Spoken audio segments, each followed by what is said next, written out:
This is Performance Anxiety on the Pantheon Podcast Network, and I'm your host, Mark. This week, we venture away from music for a bit.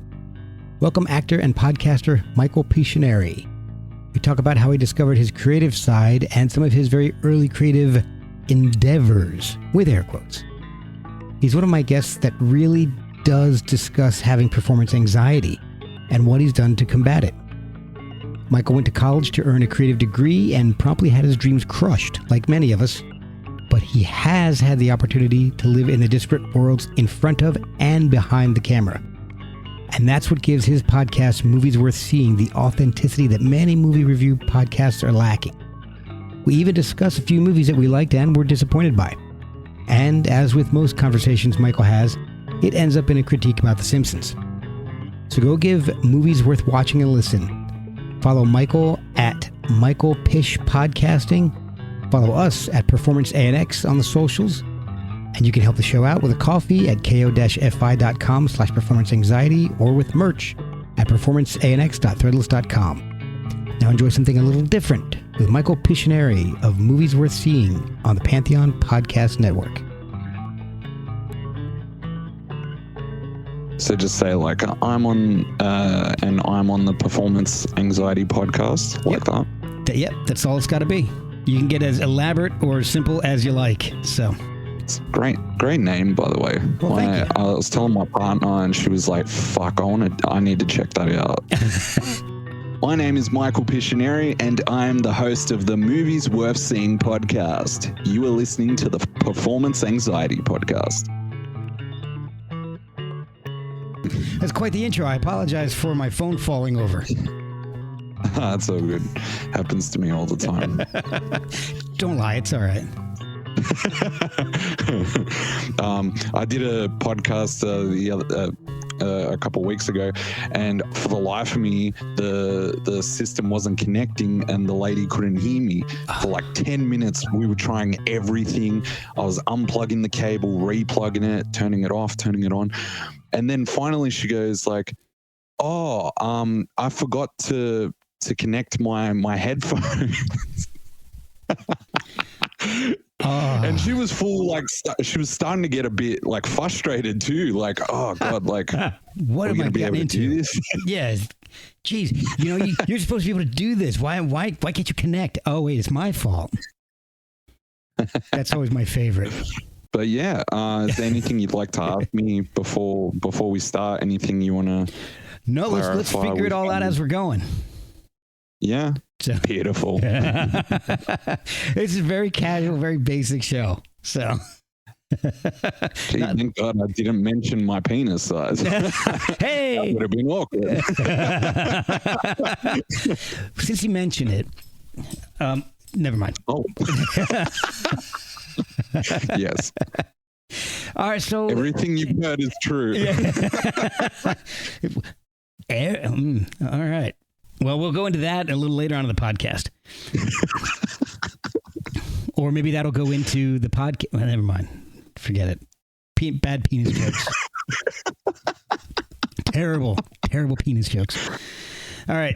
So the way it usually starts off is we begin by talking about when you kind of discovered how creative you are. Usually with musicians, who are the majority of my guests, it starts off with what kind of music we're into, what got you into really wanting to play music. But I know you play drums as a hobby, so you're not really known as a drummer, but you're known as a content creator. You do acting, you voiceover, you do production work on films, and you're also a podcaster. When did you start feeling creative? I mean, were you one of those kids that would just like put on plays for your family that you'd written on your own, or is it something that happened later, or no. How did you get into it? Not at all. No. Not at all. Actually, when I was really young, like, when they have weddings and they got a page boy? Yes. Like the kid that, yeah. So like one of my half brother's wedding, like, I was the page boy, and they got the MC with the microphone. And I would take the microphone off him and start running, and he had to chase me and get the microphone back. Oh, it's awesome. And And to this day, like relatives of mine will be like, "Oh my God, I knew you were going to do something creative from when you were little because you used to do shit like that." Ever since that wedding. Man, I wish I was that reckless and defiant still on a microphone. Tell me about it. Oh, I think the more content I create, the less, I don't know. I was going to say the less experimental I get, but I don't know. Maybe sometimes I just don't care. I think maybe it's my mood, apparently. Sometimes I just don't care. No, I think that's where you want to be at, where you don't care. Yeah. Because then the audience sees that you don't care and that you're not trying to fit into some kind of box. Yeah. And that reveals your authenticity. And that's one of the things I liked about your, actually the two podcasts you've had that I've listened to, but we'll get into that in a little bit. So was acting the first thing that you got into creatively, or was it something behind the camera? Because I know you do have a lot of experience in production and post-production and things like that. Well, so in high school, I did drama despite crippling anxiety about it. I still did it. I used to do like the drama club games after school, and I was terrible at it. Like I was always that shy kid that didn't want to say anything or do anything. And Same people here. would probably look at me and be like, "Why the hell are you doing this drama club thing if you don't want to do it?" But somehow I overcame it. And like there was 2 like big performance nights at my school that we put on back in high school. And I remember just like, even to this day, I still have friends that say to me like, "Man, that night you did something, you like hit some kind of stratosphere or something with your performance, and it was just hilarious, but you weren't trying to be funny." Nice. And, so you I've peaked been in high trying school is what you're saying. Yeah, totally peaked in high school. And I'm just trying to find it. I'm like one of those jocks that like, was real bulky and shit in high school, and now they're completely deflated. But you're still reliving those glory days. Yeah, still reliving the times when they were like, "Oh, I remember when I used to like dunk kids' heads in toilets and I thought I was super cool." And now I'm like an alcoholic and I just sleep on the side of the road. Nice. Well, I'm not that bad. But the road parts, I mean, the alcoholic is accurate. That's dead on. Oh yeah, totally. But unless you got a road on your green screen back there, you look like you're actually in a building, so that looks good. That's good. Yeah, I've been recently promoted. From homeless to I got a roof and a green screen to make it look really good. Yeah. I thought I'd put all my possessions, fanciest possessions, in the background so that you would think I'm actually doing well. And it's just a green screen? That's like your fanciest possession? That's it. That dude, man, you're doing pretty good, though. Better than some of the folks I know in acting. So it's a brutal industry, man. So yeah, how is it? I mean, I've got friends and all in LA, but and I know how horrible it is over there. What's it like in Australia? Just as bad? Worse? I don't know. Like I've had teachers tell me like try and make it work in Australia, because if you can make it work in Australia, then you'll be no problem in places like LA. I think it really depends. Me personally, I don't. For whatever reason, LA just doesn't. I'm not excited about living in LA or America to do acting. I'd rather do like indie stuff around Australia, like Nice. Scripts that I'm interested in, and just try and make it work here. We'll be right back after a word from our sponsors. This podcast is sponsored by BetterHelp. Without a healthy mind, being truly happy and at peace is hard. The good news is therapy works. But what is therapy exactly? It's whatever you want it to be. Maybe you're not feeling motivated right now and would like some tools to help. Or maybe you're feeling insecure in relationships or at work, not dealing well with the stress. Whatever you need, it's time to stop being ashamed of normal human struggles and start feeling better, because you deserve to be happy. And now you don't have to worry about finding an in-person therapist near you to help. BetterHelp is customized online therapy that offers video, phone, and even live chat sessions with your therapist, so you don't have to see anyone on camera if you don't want to. It's much more affordable than in-person therapy, and you can start communicating with your therapist in under 48 hours. Try doing that in person. So join the millions of people who are seeing what online therapy is really about. It's always a good time to invest in yourself because you are your greatest asset. And a special offer to Performance Anxiety listeners, you can get 10% off your first month of professional therapy at betterhelp.com/performanceanxiety. That's betterhelp.com/performanceanxiety. Thanks again to BetterHelp for sponsoring this podcast. Hey guys, I've got some great news. Performance Anxiety and Pantheon Podcasts are giving away an exclusive VIP experience to see Nick Mason's Saucerful of Secrets. So head to pantheonpodcast.com/Nick Mason to enter. Find the link in the show description or head over to our Twitter, Facebook, or Nick Mason's Facebook page for the link to enter to win. Head over to pantheonpodcast.com/Nick Mason to enter.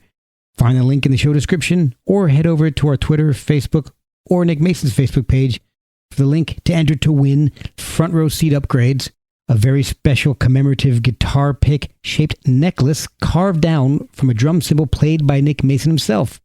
You also get a selection of curated exclusive VIP merchandise, including a VIP laminate and lanyard, crowd-free shopping at a dedicated merchandise stand before the show, and on-site perks such as priority check-in, VIP express lane into the venue for ease of entry, and a dedicated customer service line.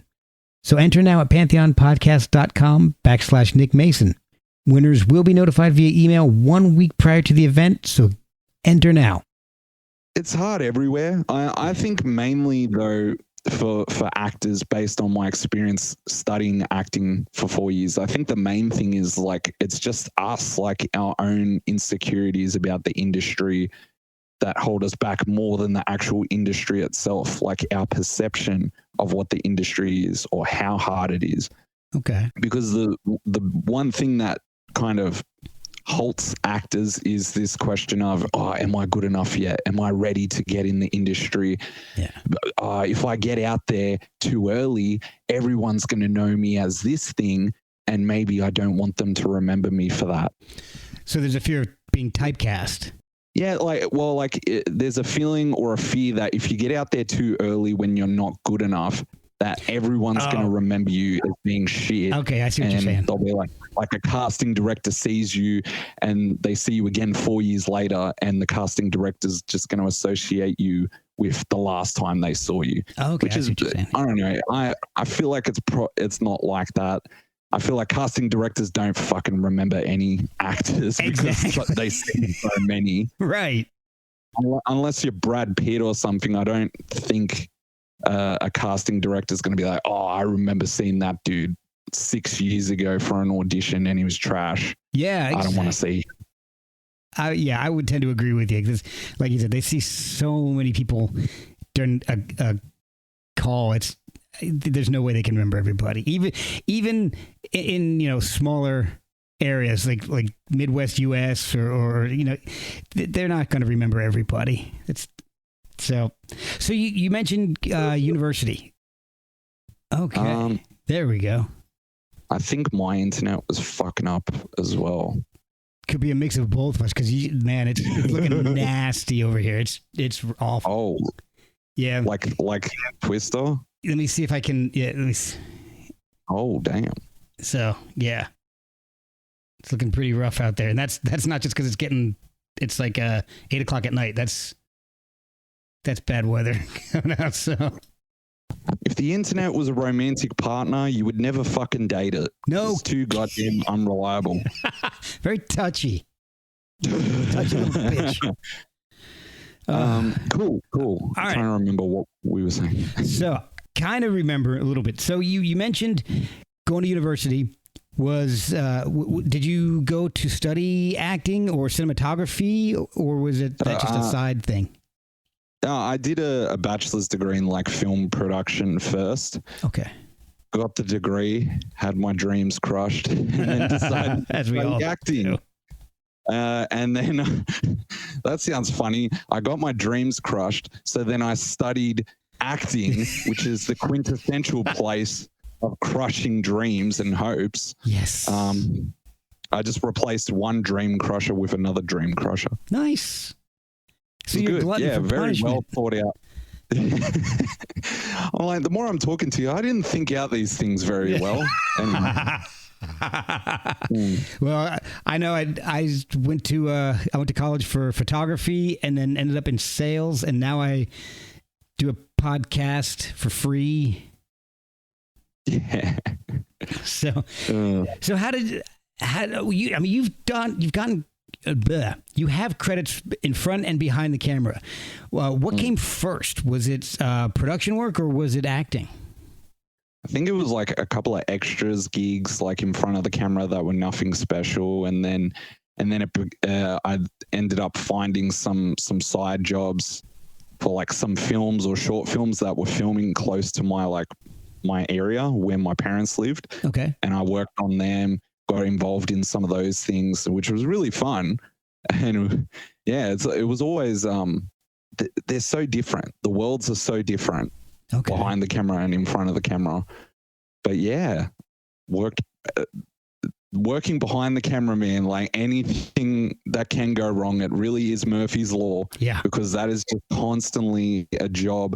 I was like an assistant camera on one gig, and I remember anything that could go wrong would go wrong. Lighting stuff, breaking, the house, echoes, issues with noise, neighbors complaining or doing shit, like deciding to have a bloody rave right next door while you're filming a horror film, just anything possible. Yeah. Nice. And it's just a constant thing of you don't have time to do anything but solve the problem as quickly as possible. You barely have time to even like vent the anger and frustration at what is going on. Yeah, I guess it doesn't really help solve the problem, but it feels good. Sometimes those accidents lead to like happy kind of accidents where it actually worked out better. Okay. Yeah, you hear about a lot of films where like their limitations kind of created something much better or led to a better decision. Yeah. That's a recurring theme in this podcast, is that the boundaries that you have, the framework that you have to have, whether it's a timeline or a problem you have to work around, actually usually helps your creative process and gets you something a little bit better than you had planned on. Yeah, I mean, we see it all the time with films, like the big budget action movies, especially nowadays, reek of laziness in everything, every facet, from a story point of view to their purpose, everything. Because, like, for example, a superhero film, all they're banking on is the name, so they don't put any effort into anything else. Right. Or the franchise. Yeah, and that's why you end up with shitty movies like Jurassic World Dominion and Thor Love and Thunder. I heard your podcast about Thor Love and Thunder. That was... I hated that movie. Well, I haven't seen it, but I'm wary of it just because of the font they use for Love and Thunder. It looks like, He-Man or the Thundercats.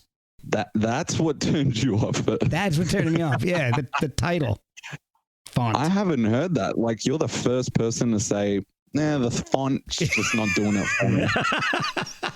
Everyone else I've talked to is like, the Jane being Thor doesn't work. I don't like the look of it. It's content that turns other people off. Me, not so much. I'm not that deep. Very keen eyes, though. Oh, hey, that's what I grew up. I wish I could. Yeah, I wish I could tell if a movie was trash just by looking at the font. Well, see, it's a skill. Something you pick up after a while. And we got crazy thunder going on, so this is just an insane podcast. I know we had to reschedule yesterday because of storms, no power, and we got some more storms coming in. This is, like you said, Murphy's Law. Everything that's going to go wrong can go wrong. Everything that can go wrong is going wrong. Yeah. So inspiring though, because for a lot of people, when that first obstacle comes up, it's like, let's just do it another time, and then you never do it. So it's good. Well, I've really enjoyed your podcast. So I definitely wanted to speak with you. So when you're studying acting, you use something called the Meisner Technique, which, from what I've heard, you describe it in other podcasts. It's basically like actors burping their way through lines.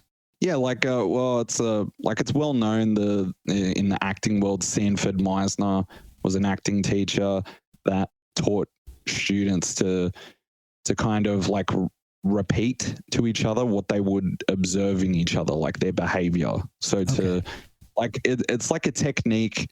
It's hard to explain it without like seeing it in person, but the idea behind the technique is to get away from everything else and bring it back to reacting off who you're working with rather than being shackled by the lines of dialogue in the script. Okay.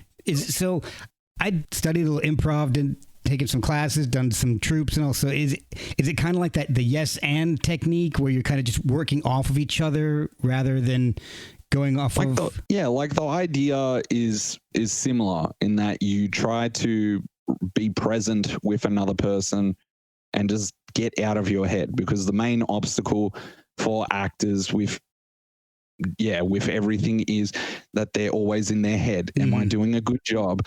Do I understand this character right? Am I walking the right way? Am I is the director happy with me? Is this movie going to bomb? Like there's so many different things going on in their head that you need something to kind of fall back on to come back to where you are and let go of all those things so that when the camera's on, you're purely with the scene, with your other co-stars. Okay. We'll be right back after a word from our sponsors. Hey guys, I want to talk to you about socks for a second. Why not? It's a music podcast. But I tried a pair of socks from Boldfoot and loved them. I've only worn them once because my kids have stolen them. So in my household, that's the best endorsement I can give. And I guess it's fitting because the design I chose was Jailbird. The design I chose was Jailbird. I might keep that in. The socks are 100% American made, and 5% of all proceeds go to veteran charities.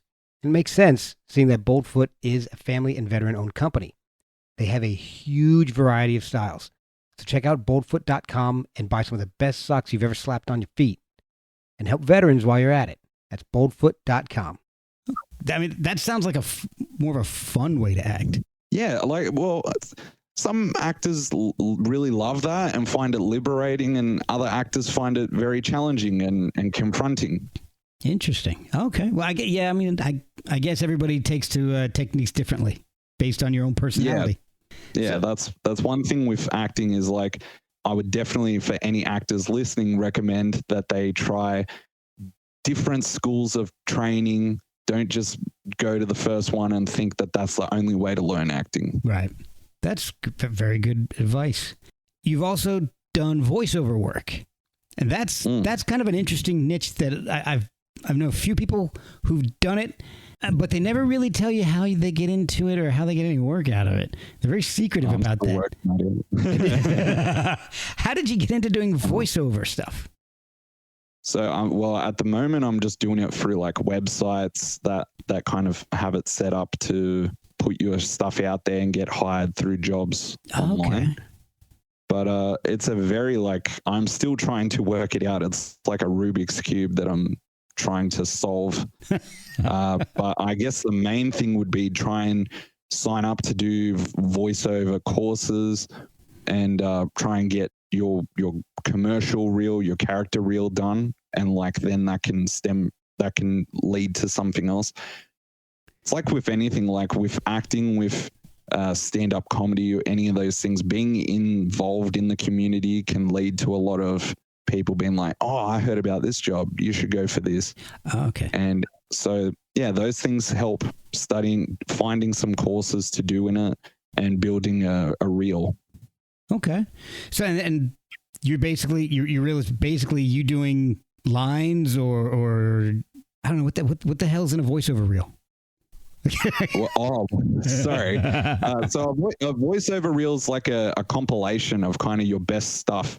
Like with a character reel, it would be like a whole bunch of different characters to show what you can do. So you're reading lines, basically. Yeah, like you'll be like reading lines, but putting on a character, putting on a performance to show people, like an agency, what they can put you for as far as jobs go. Like, can he do an American accent? Can he do an English accent? What kind of characters can he do so that when we get briefs for jobs, we can instantly kind of apply him and feel confident that he can do it. The only thing I can do is obviously an American, which, I mean, I think there's a few of us here that can do that, and an Indian. I think I can do not like Native American Indian, like Indian subcontinent. I mean, if I do an American, a Native American Indian, I'm gonna get canceled. I'm gonna have all kinds of people yelling at me. When you get canceled for doing Indian as well? I don't think so. I think you can still get away with that. I mean, Apu from The Simpsons is done by a white dude. Yeah, but they canceled it. Did they? They killed it. Did they? Yeah, they all made a point. Years.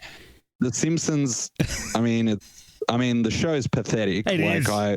I did a podcast years ago, like 4 or 5 years ago, being like, what the fuck happened to The Simpsons?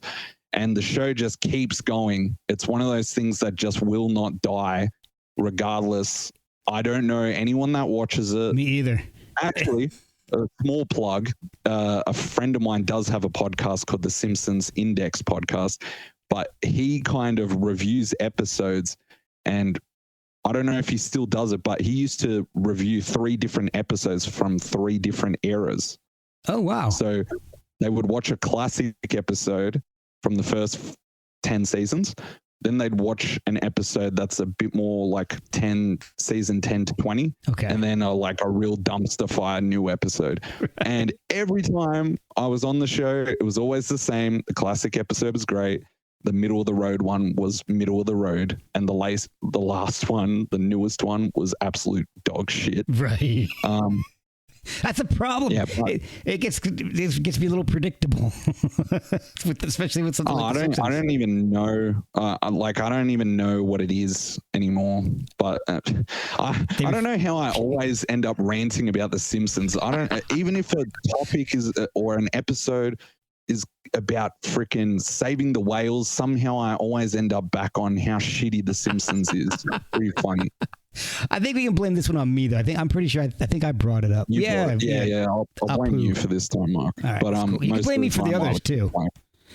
But bringing it back to the point, Apu actually did get cancelled because Hank Azaria is a white male. So they actually made the point in an episode to say something we used to do wasn't offensive, but now it is offensive. So we're just going to kill it.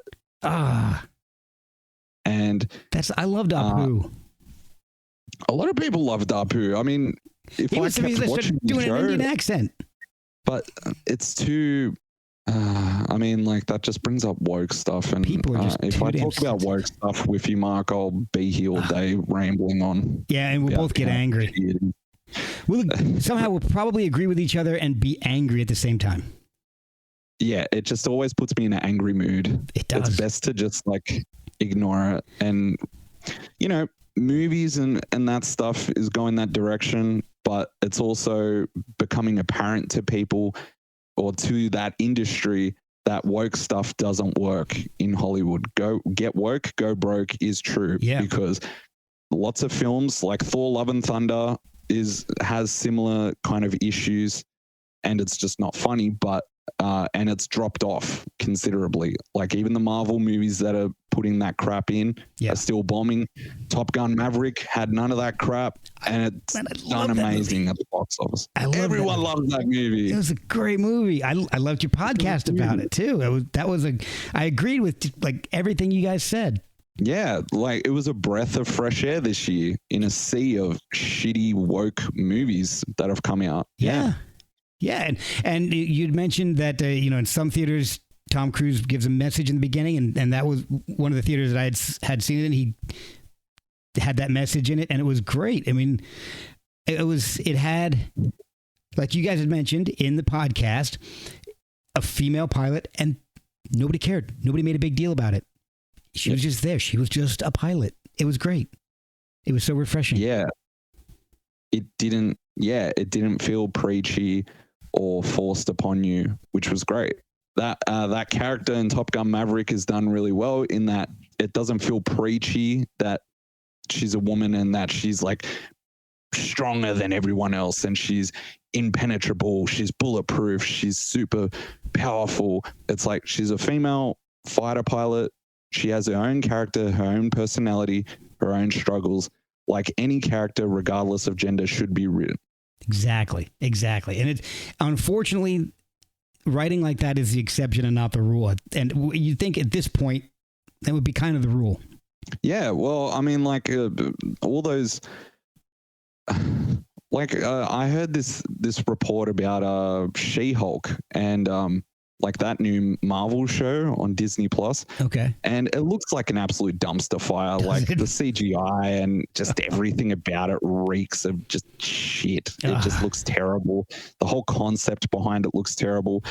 And I think they were talking about the behind the scenes that like, they're like, oh my God, everyone that's worked on this is we've put a lot of female staff on working behind the scenes on this show. And I'm like, what casual audience goer listens to that and goes, oh my God, it must be an amazing show then. Exactly. Like, I have to watch it because this person worked on it. Because the key grip was a woman. No men worked behind the scenes on this movie, so it must be good. Like, no one's saying that, dude. So why do you have to make the point to make it about that? Exactly. It's just like everyone already saw the trailer and it looks terrible. Yeah. So no one's saying to themselves, oh, it looks terrible. But they said it's only women that worked on the show. So whatever. Yeah. Like, it watch must it anyway. be amazing. Maybe the trailer was just edited poorly. Exactly. So no one says that. No, exactly. So we're kind of bringing it up without actually bringing it up. You do we've done a few podcasts. The first one you did, it was, have you seen any movies lately?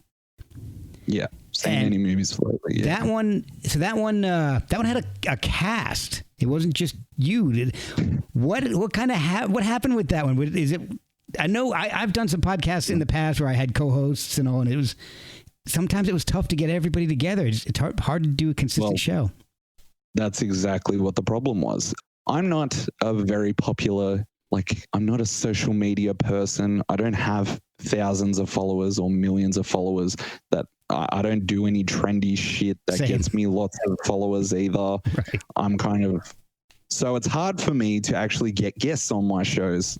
And it's also hard to get 3 or 4 people, just regardless of a podcast. It's hard to just get 3 or 4 friends in one spot at one time without it turning into a clusterfuck. Exactly. So I learned very quickly that although I really enjoyed doing that show, it was very hard to get a bunch of people that were reliable to kind of lock in days and times and do it, to the point where most of the guests I had on the show barely watched movies. So I was doing a movie trivia show with a bunch of people that don't watch movies. It was the biggest ridiculous concept. That almost sounds like it'd be amazing.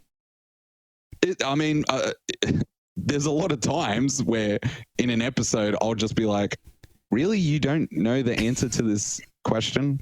Yeah. Thinking because I'm a movie buff, I would answer it straight away, and I would forget that my guests were just friends of mine that were willing to do the show to help me out rather than being movie buffs. So what got you started doing a podcast anyway? And was a movie review, movie trivia show always the direction you wanted to go?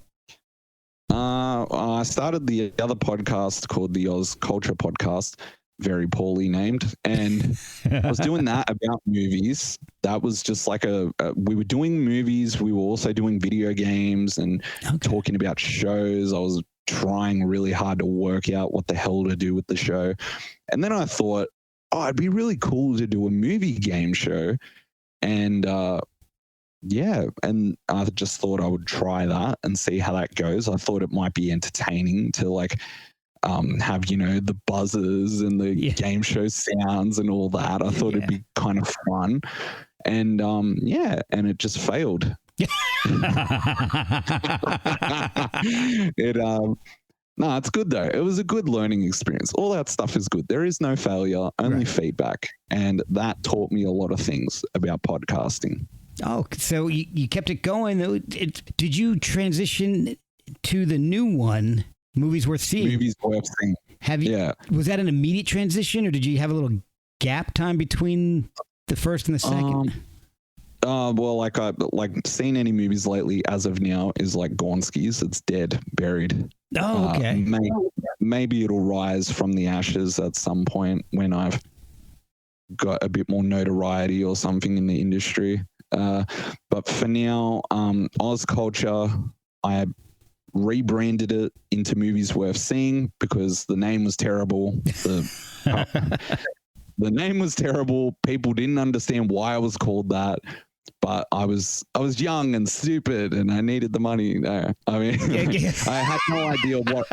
I'm not a marketing brand person by any stretch, so I was more like, I just want to do this and work it out by failing. I learned personally the best way for me to learn is when I fuck up really bad, right? Which sucks because I have to fuck up a lot, right?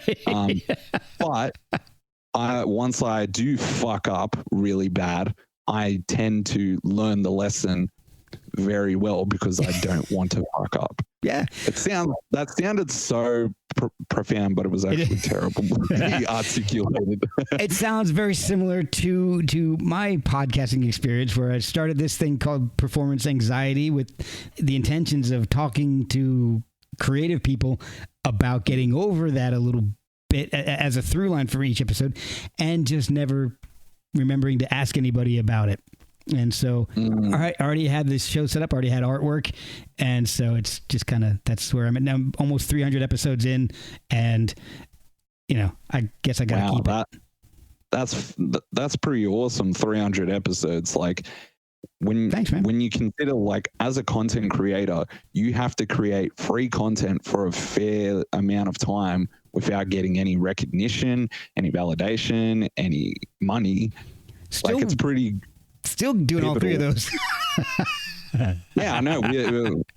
I'll probably be doing YouTube videos for like 10 years before I see $1 in my account from it. Yeah, I've had a couple lucky breaks. I mean, I've had some amazing guests, and I reached out to a podcast network and said, hey, you guys do a lot of music podcasts. You interested in having one more? And they're like, yeah, sure. That's come on. Very good idea. So every once in a while, we get sponsors, and every couple of months I get a check for like $16. So I started getting emails of like, oh, you have received 6 cents or 10 cents. And I like, now every time when I get it, I just have a laugh with anyone around me. And I'm like, guys, like, dinner's on me. I got 6 cents today for my podcast. So yeah. Yeah, it's tough. It's tough, but I don't know, it's a lot. I've been doing this one for 4 years, and I did 2 before this. Did the very first one I got 106 episodes in, and the second one I did 100 even. So I'm closing in on 500 total. That's pretty good because, like, I remember hearing a stat that most podcasters fade off after like episode 4 or 5. And that's when they realize, oh, I thought I was going to get thousands of listeners right away. And I've got like 1, and it's my mom. It's my mom. My Patreon is my mom. Oh, yeah. I'm scared of doing online contests because I'm scared that I'll announce the winner and be like, and the winner is, it's my mom. Again. Like, Mom, you don't need to enter the contest. I'll just give you the freaking prizes. I'll just make up a name and I'll give it to you anyway. So, oh my God, man, it is getting crazy out here. You should see all this lightning going on. It's insane. So, that's cool. All right, so Movies Worth Seeing. What I really find interesting about it, and perhaps this because I don't know who does this for you. I don't know if it's you doing this or if it's somebody else, but I love the fact that it's an Australian podcast, but your intro and the outro has an American accent. I love that. As I said, I'm absolutely terrible with branding. I like this guy's voice, and I was just like, "Fuck it, it sounds cool. I'll just put it on." I It's like the movie his voice. style. I thought it gave like a bit of professionalism. I like the way the guy edits the voice. He's a really nice dude as well, and yeah. So I thought, "Fuck it." I love it. I think it's fantastic. Thank you. I think it's brilliant. He's incredible. I love, when I worked with him, I just would listen to his voice and be like, holy shit, this guy has such a cool voice. He does. I wish I could just like grab his voice, put it in a bottle, and like whenever I'm down, I'll just pull it out and just listen to it and carry on my way. Well, you can, but it's only going to say your intro and your outro. Yeah. So, yeah. That guy could tell me like I have a day to live, and I'd be like, fuck, like just keep talking. That's cool. Just for that whole day, you just talk. Yeah. The thing that I liked a lot about your podcast is your experience in the cinema comes through in the podcast. You know, your experience as an actor and production gives you a really good perspective on reviewing movies. Like when you did the episode on The Gray Man, you talk about color grading. You know, I can't think of the last movie review podcast I've listened to where they talk about that. So, I mean, that's a really unique thing that I think you're not just a fan talking about whether you liked a movie or not. You've had experience, and you know, you can have that fan perspective, but also that inside knowledge that you can then explain in layman's terms to people. Yeah. Well, I have the very special ability in that I wasted a very large chunk of my life watching films to the point where I actually noticed shit like, but no, like you watch extreme cases of films like The Matrix. Like whenever someone watches The Matrix, they notice the colors in that movie because it's so distinct with its style. And yeah, so I love talking about all things with movies. I've been very grateful in that I had an acting teacher that would break apart storytelling for long periods of time in classes. And we had to write stories constantly. So I felt like that gave me a good idea. And I love applauding things that are great in movies, and I love shitting on the things that I really don't like. Like in The Gray Man, I really did not like the colors in that film, the style they went for. And it sucks because it's in every single shot of the movie, so you can't get past it. Yeah. You say to yourself, I know this movie looks shit for some reason, like, but I can't put my finger on why. And then it's like, that's what it is. It is. And I just saw that recently. And then I saw your podcast in prepping for it. And I was like, oh, okay, I just saw this. Let me listen to this podcast. And you're spot on about a lot of the things I thought of in the movie. I liked the movie as a whole, but there's nothing unique about it. It hits like you mentioned, it hits touches on a lot of spy tropes. And it's not an inherently bad film. It's just like a kind of like it passes the time. Yeah. Yeah, it's exactly. Nothing.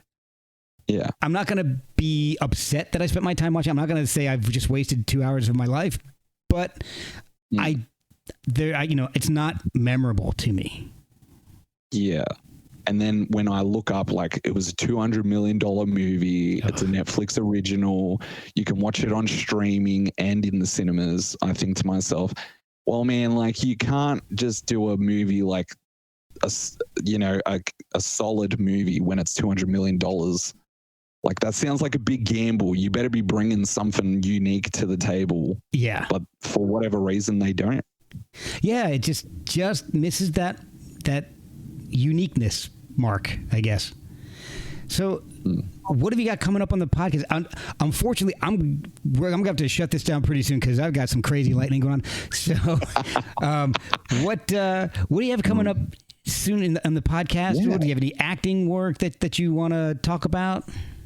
Right now, I've been a bit busy, but so with the podcast, I'm going to be doing reviews on films like Nope.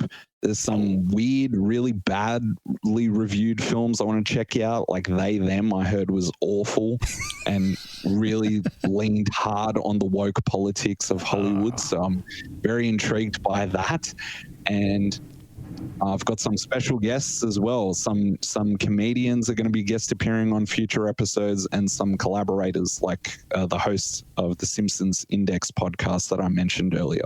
Excellent. Well, yeah. I really appreciate your time. I'm sorry I got to cut this short, but I don't want to get electrocuted. Where can people find the podcast, and how can they follow you and listen and keep up with what you're doing? So people can follow me on Instagram at Michael Pish Podcasting.